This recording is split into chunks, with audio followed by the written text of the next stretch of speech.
We're going to be reading chapter 9 from Runt today. I'm really excited to see what happens with this porcupine business. When the shadow fell across Runt, he sank to the ground.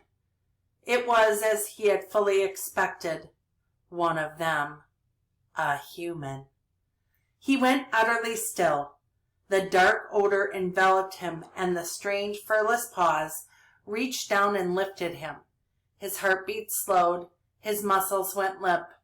It was the same way he reacted, the way all pups reacted when being lifted and carried in his mother's mouth.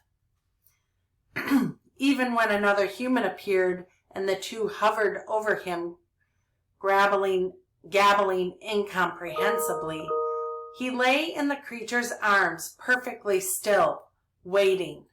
He knew that whatever was going to happen next was beyond his control.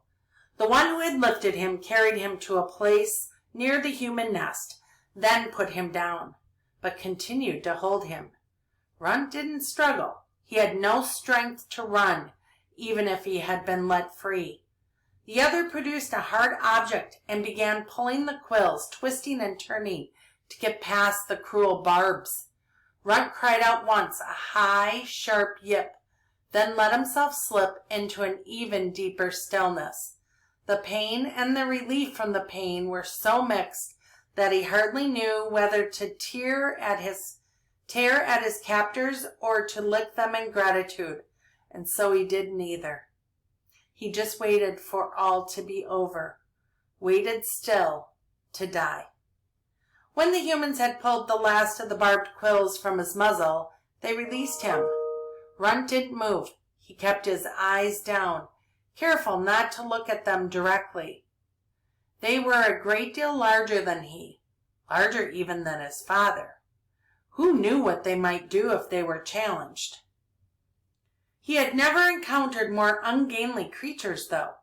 As Biter had said, they were clumsy and weak. How could they possibly make their way in the world?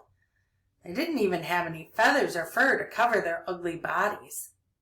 The humans stroked him and set water before him.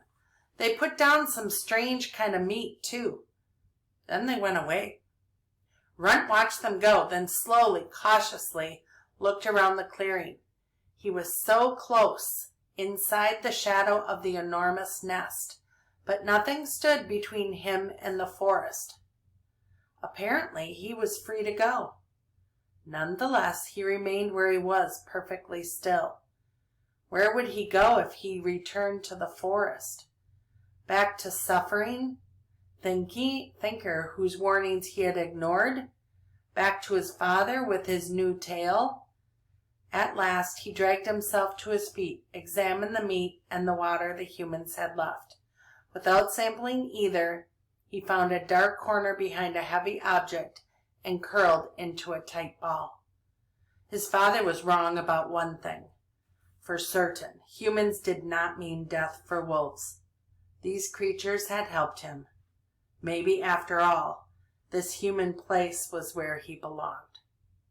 And that is the end of chapter 9.